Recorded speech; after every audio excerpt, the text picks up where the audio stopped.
கடலூர் மாவட்டம் விசூர் கிராமத்தை வெள்ளம் தாக்கி ஓராண்டு ஆகியும் அப்பகுதி மக்கள் மீளா துயரத்தில் உள்ளனர்.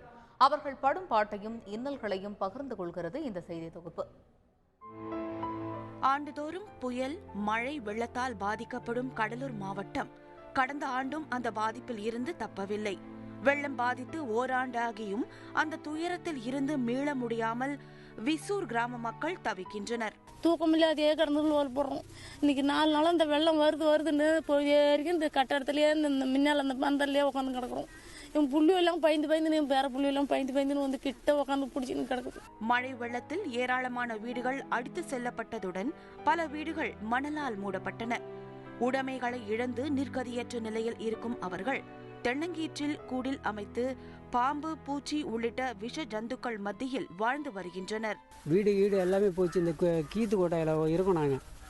இப்போ இன்றைக்கி பார்த்தீங்கன்னா பாம்பு வருது. கவர்மெண்ட்ல வந்து அதை செய்கிறேன் அப்படின்னாங்க.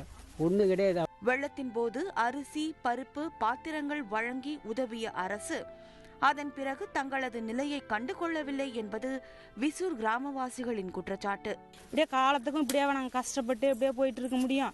கவர்மெண்ட்லேருந்து இதுக்கெல்லாம் ஒரு ஹெல்ப் எடுத்து செய்யக்கூடாதா? எத்தனை வீடு போச்சு, எத்தனை மக்கள் செத்துது, எவ்வளோ பொருள் போச்சு. அதுக்காவது பொருள் போனது மக்கள் போச்சு. இருக்கிற மக்களை காமந்து பண்ண அந்த கவர்மெண்ட்டுக்கு நினைப்பே இல்லையா? நடப்பாண்டும் கனமழை மிரட்டி வருவதால் அச்சம் அடைந்துள்ள விசூர் கிராமவாசிகள் தங்களுக்கு விடிவு காலம் பிறக்குமா என்று காத்திருக்கின்றனர். தந்தி டிவி செய்திகளுக்காக கடலூரில் இருந்து தேவநாதன்.